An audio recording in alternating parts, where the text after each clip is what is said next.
25 বছর আগে সংসারের অভাব ঘোচাতে স্বামীকে নিজের বাবার বাড়ি থেকে টাকা এনে বিদেশ পাঠিয়েছিলেন স্ত্রী।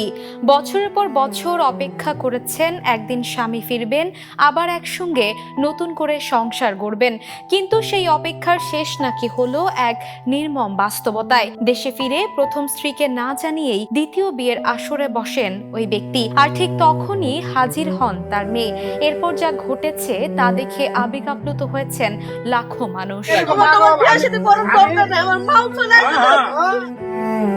সামাজিক যোগাযোগ মাধ্যমে ছড়িয়ে পড়া একটি ভিডিওতে দেখা যায় বাবাকে ঘিরে কান্নায় ভেঙে পড়েছেন তার মেয়ে।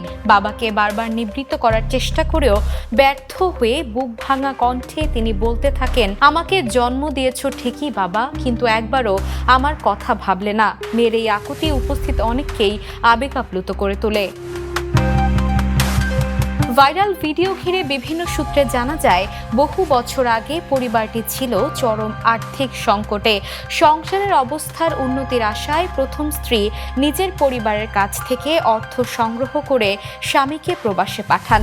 এরপর দীর্ঘ 25 বছর নানা কষ্ট সংগ্রামের মধ্যেও সংসার সামলে স্বামীর ফেরার অপেক্ষায় ছিলেন তিনি।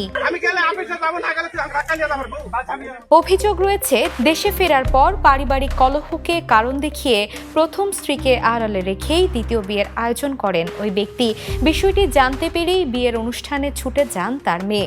বাবার সিদ্ধান্ত বদলানোর জন্য কান্না জড়িত কণ্ঠে অনুরোধ করতে থাকেন তিনি। সেই মুহূর্তের ভিডিওই এখন সামাজিক যোগাযোগ মাধ্যমে ব্যাপক আলোচনার জন্ম দিয়েছে। তবে ঘটনাটি কোথায় ঘটেছে, সংশ্লিষ্ট ব্যক্তিদের পরিচয় কিংবা শেষ পর্যন্ত বিয়ে সম্পন্ন হয়েছিল কিনা এসব তথ্য নিশ্চিত হওয়া যায়নি। তবুও ভিডিওটি নতুন করে প্রশ্ন তুলেছে পারিবারিক দায়িত্ব, দাম্পত্য সম্পর্ক এবং ত্যাগের মূল্য নিয়ে। দীর্ঘদিন একজন মানুষের পাশে থাকার পর জীবনের সফল সময়ে সেই মানুষকে উপেক্ষা করা কতটা নৈতিক, এ প্রশ্নই ঘুরপাক খাচ্ছে সামাজিক যোগাযোগ মাধ্যম জুড়ে। Desk report, the news. দেশে দেশে সবার সাথে দ্য নিউজ।